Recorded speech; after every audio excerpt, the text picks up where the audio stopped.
Goeienaand. Good evening from a cool Brisbane, Australia. And for those of you who are here and want to participate, please feel free to use the side chat, which I've just set up for you. Okay, this is the second live stream I'm holding. The second one, first one we had quite a few people watching, but I think only one person participating, and thank you for that. What I want to do this evening is basically concentrate on the current situation politically, not just in Australia, but in South Africa, and you can see why I keep on talking about this window of opportunity that we've got. Now, before I do that, there is something I would like to just say, and that is congratulations to Bongmusa Mtembu, who was a worthy winner of the Comrades Marathon run earlier today. That was an amazing race. I really enjoyed it. And just so we can test that we're able to get the scenes working, we'll just look at his finish at the Comrades in Durban. The best, the one he'll remember, back-to-back victories for Bongmusa Mtembu, his second down run victory, and it is a personal best for him, 5 hours 26 minutes and about 35 seconds, and we'll get that official time for you. And it seems like it's working, so that's great. So I'll just minimize that screen and get back to our discussion here. Okay. In a couple of videos, I've talked about the current political situation that's going on in Australia. And I want to play two video clips so you can see politically how on a razor edge this embracing white farmers and other whites who feel persecuted is. First of all, I'll run this video clip, which basically outlines the view of the current government, the Liberal government. Here we go.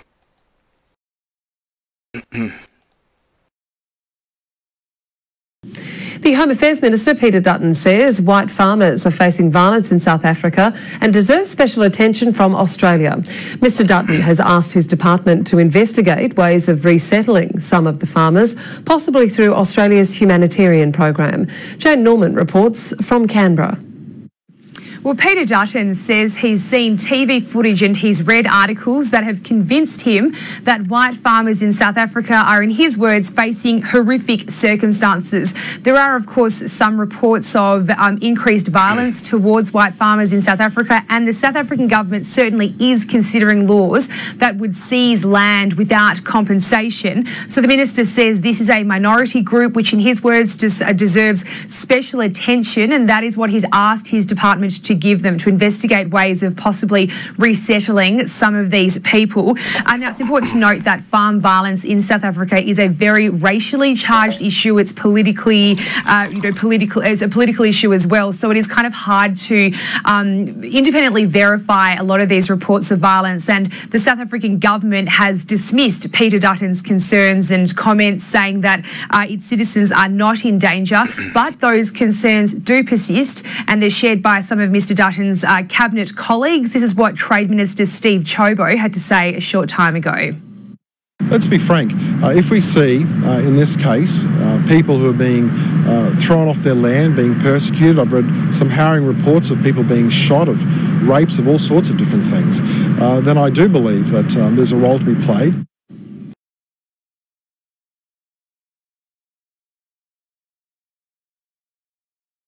Okay.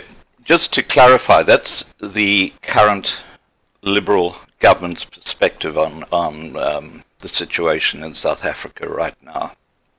But the problem is that here in Australia, we as I mentioned earlier in a video, that we have a hung parliament at the moment. So in other words, the Liberal Party depend on other minority groups and independents to actually run the country. That's how close it is. This time next year, they're going to be having a federal election, and there's a very good chance that the Labour Party will get in. And the Labour Party will probably depend on the Greens to get the majority vote. Now, the issue there is that the Greens have made it very clear that if they are in power with the Labour Party, they will be pushing back on whites wanting to come to Australia. So I'll just run this clip and you'll see what the other perspective is.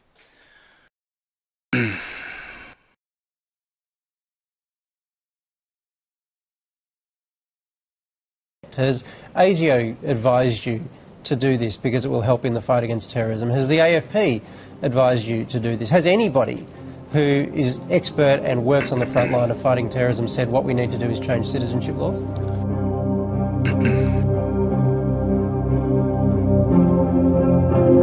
It is not up to Peter Dutton to make value judgments about the contributions of migrant Australians on a test. It is unfair, it is immoral, and it is unjust.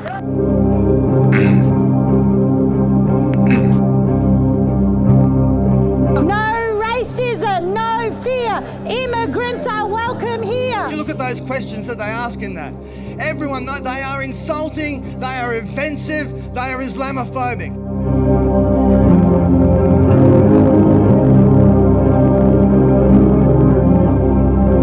It's kind of hard for all of us, because we don't actually know what's going to happen next. We've been expecting that we're going to get permanent residency very soon. Then in 1 year we're going to be able to apply for citizenship.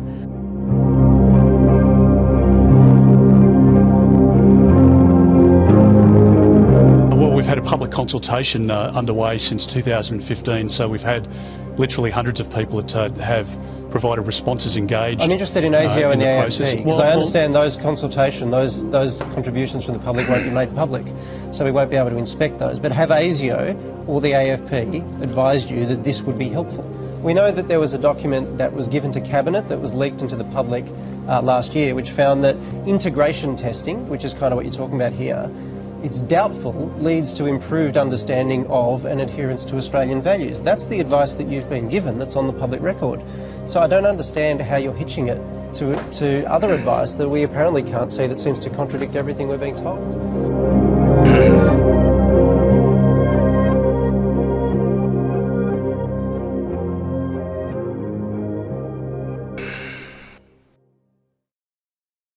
So there you have the other perspective, which is obviously of concern to people who are considering right now coming to Australia. And that's why I say there's a window open right now, and if you are considering, you should grab it with both hands, because now is the time. Okay, now just regarding the issue related to how the black Africans perceive the whites in South Africa. I think this discussion between two people gives a fairly good perspective on what's been said in their homes, and it's very concerning.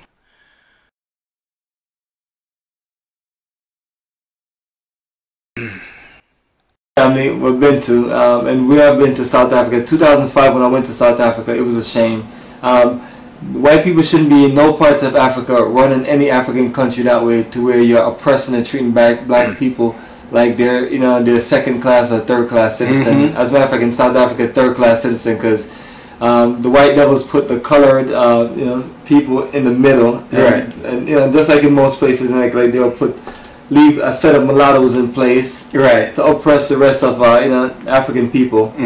So this is just a typical white devil setup. So we're gonna call a spade a spade. To say this, I'm not gonna talk about. I'm not here sitting around talking about good old white people. Even in every movie and every act, you always have a good white person that's being portrayed there to portray the balance. But for the most part, you either have white devils who have set up a system to where they have left it in place to where their descendants have basically just enjoyed the privilege, and it's like enjoying the privilege in blood. So you have people saying that, well, I didn't do anything, I didn't do this, I didn't do that.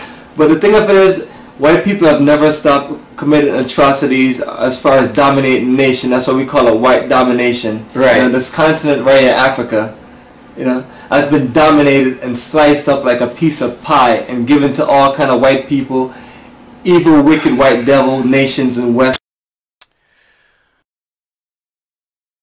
So you can see the type of conversations that are going on behind the scenes, and of course what really makes it a whole lot worse is when you've got people like Malema basically saying kill the Boer, and this is a classic example of that.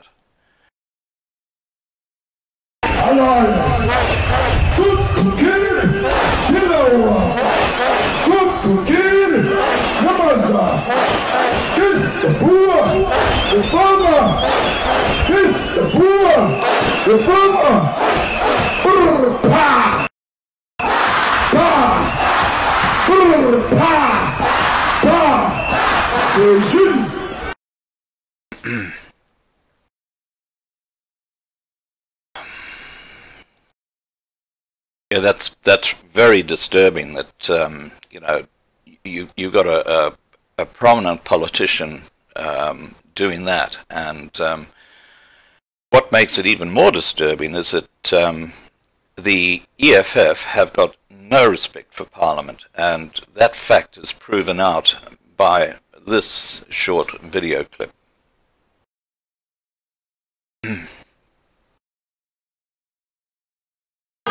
And I request you that you go, honorable members, all of you, honorable members, You are screaming, all of you, and I see you, and I suggest that you go. I request the Sergeant at Arms to escort members to leave the house.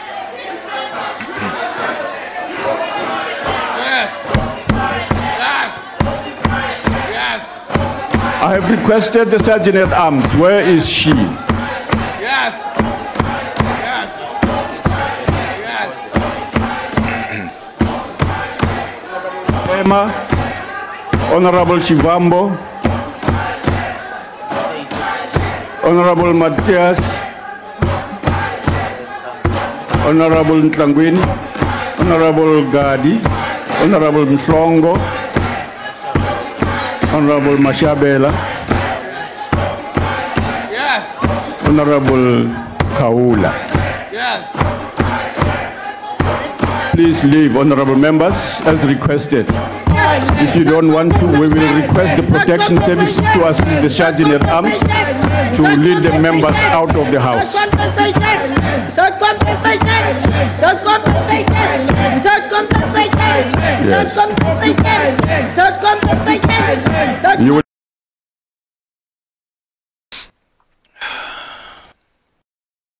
So that's what's going on in Parliament, and I guess most of you in South Africa know this, but very few people in Australia understand how the EFF are totally abusing their position and making these outlandish racist comments by Malema.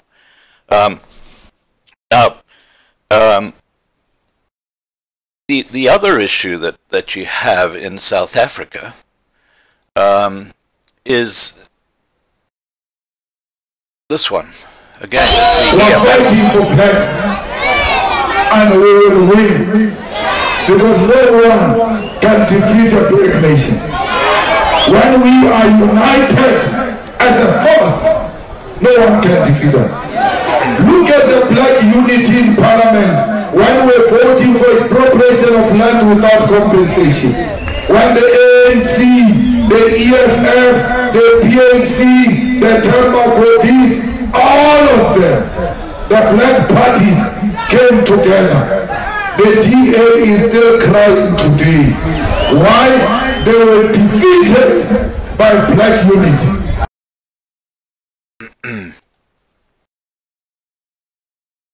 So that's basically the current state of play as far as land is concerned in South Africa, and I wanted to put that on the record. And you can see from the attitude of black Africans, it's going downhill, and again that's because of the indoctrination that they're going through at a political level. Now, what is also of concern is this discussion that took place. Hang on, let me get this going as well.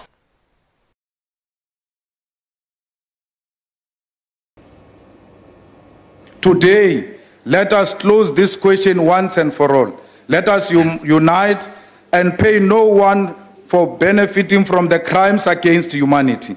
Let us come together and agree on this noble, historic and human call to expropriate land without compensation for equal redistribution. Many want us to debate food security and economic development, but how can we do so when we do not have the land? For a lasting peace, security and justice, land must be expropriated without compensation for equal redistribution.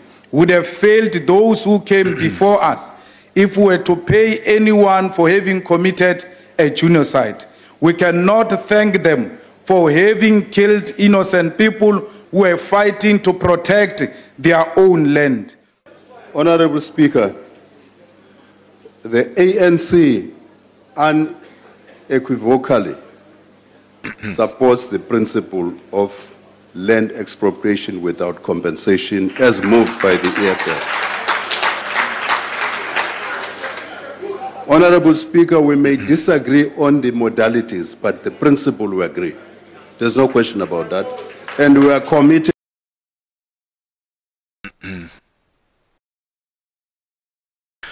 So, you know, there's an overpowering vote in South Africa to expropriate land from not only the whites, but I believe all people. They're going to nationalize the land, and God knows how they're going to run the country when that happens, because that's like Zimbabwe 2.0.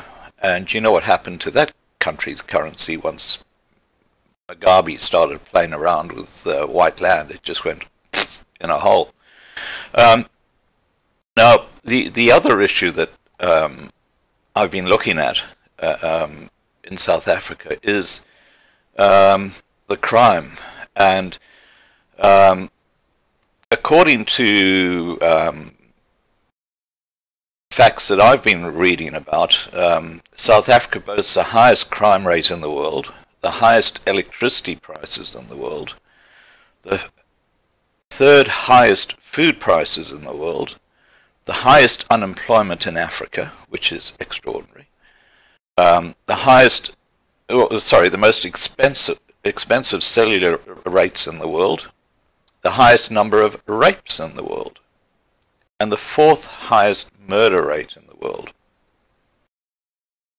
And it's the country with the most public protests in the world. And it's got the highest number of AIDS in the world. You know, that horrible disease. And the current president had only a grade 5 education, which is extraordinary. You know, he had no formal education as such. And so we can go on, but as a result of the breakdown of government in South Africa, I want to show you what's going on here. Let's look at the 10 most dangerous cities in Africa. And unsurprisingly, okay, we got Luanda, Angola at number 9, Port Elizabeth at number 8. And in fact, every major city in South Africa is represented in the 10 most dangerous cities in South Africa. There's Cape Town, number 7. Okay, Lagos, Nigeria slips in at number 6. Durban, South Africa at number 5. And then you've got Johannesburg, South Africa at number 4. And you've got Benghazi, Pietermaritzburg, South Africa at number 2. And the most dangerous of the lot is Rustenburg in South Africa. So the top 10 most dangerous cities in Africa are totally dominated by South Africa.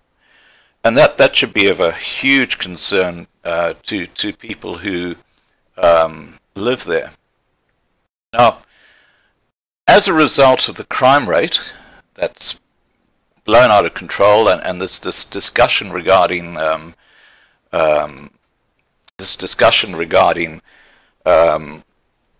land expropriation, which is going on, people who can leave South Africa are leaving.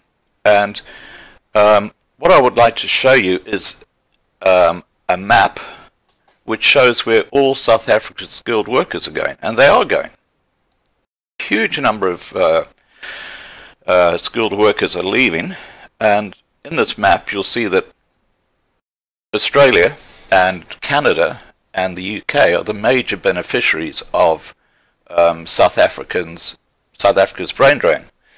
And then you've got the US and other countries as well. And of course New Zealand's a very popular destination. But you know, when you get a brain drain, it has a huge impact on how the country actually runs, because when people who are in trades like health, IT, business people, all these different areas, when they leave the country, there's a huge hole left, and unemployment goes up dramatically. So that's another issue, and there's a very interesting video clip which I'd like to play, which actually talks about this. Almost 30% of professionals leave Africa for greener pastures each year.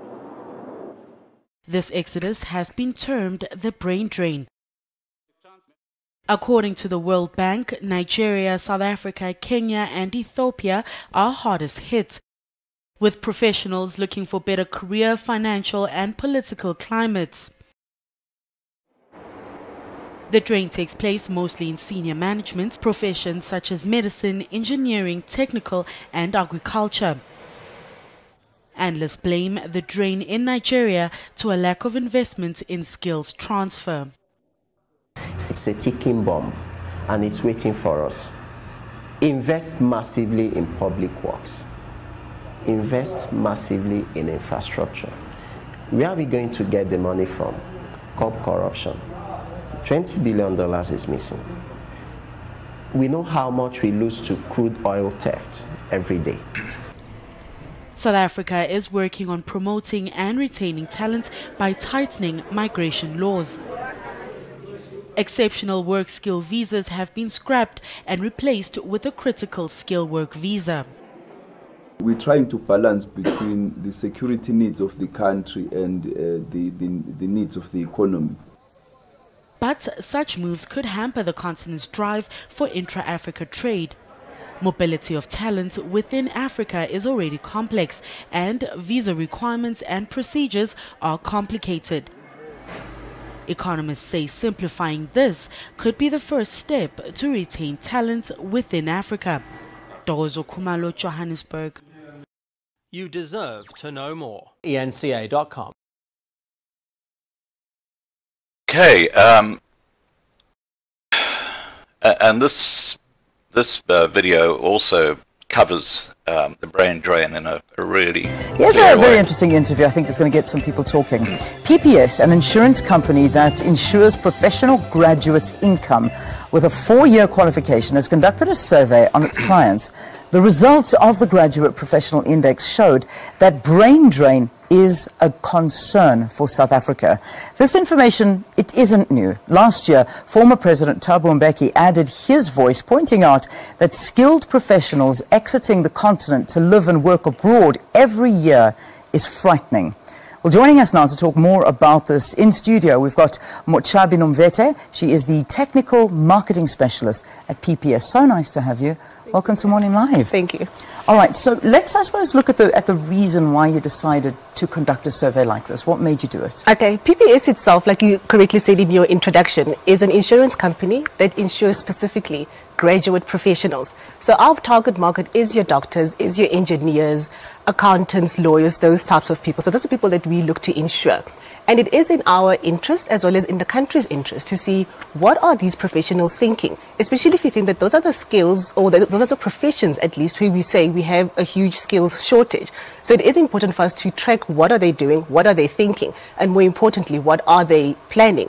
So, for example, one of the questions that we did ask them is, over the next 5 years, what do you see, or how do you see your profession doing? Do you have confidence that your profession will be sustainable over the next 5 years? Okay. Because it's important to know, are we going to retain these skills in the country? Yeah. Because we cannot afford to lose them. We certainly can't, and the reality is that we are losing them. We are losing. And is that what the survey was showing? The survey did show that about 47% of the people that we did survey, we surveyed some 3,500 professionals, like I said, in those professions that I have already mentioned. And of that, 47% would consider immigrating. That is almost 50% of our professionals that have considered immigration in the last year. And that is alarming. Yeah. And the main reasons that they cited for that, unsurprisingly, the number one factor was the political uncertainty. Okay. Number two was economic instability.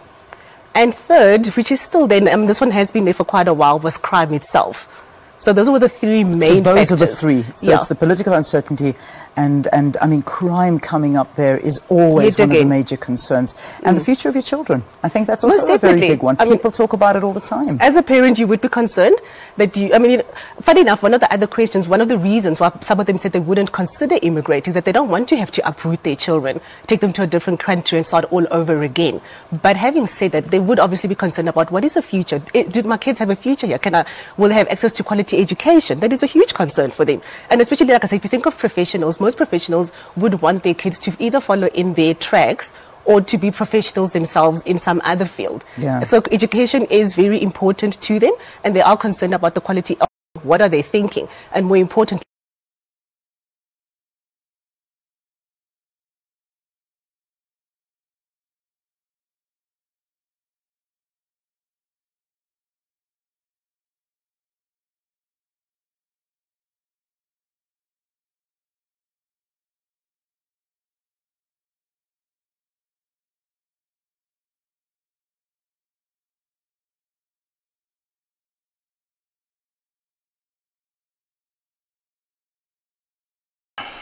Okay, now that's a really good clip because it sums up the issues that we're talking about here and why there is a brain drain going on. Now, I find it extraordinary that there is a group within South Africa who are probably the most at risk, who believe that they can that they can survive, or their families and children can survive in the future. And I'll play you a clip with the Afrikaners having a flag raising ceremony, and this was a couple of years ago now, but it's quite poignant and sad because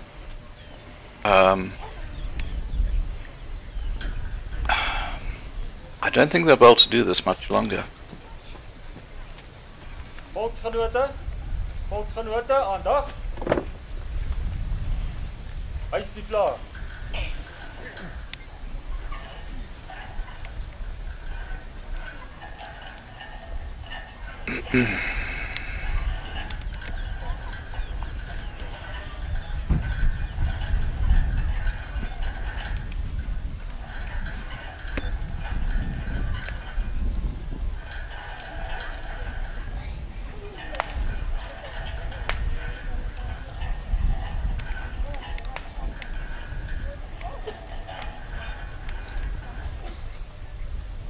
Ontplooi die vlaag.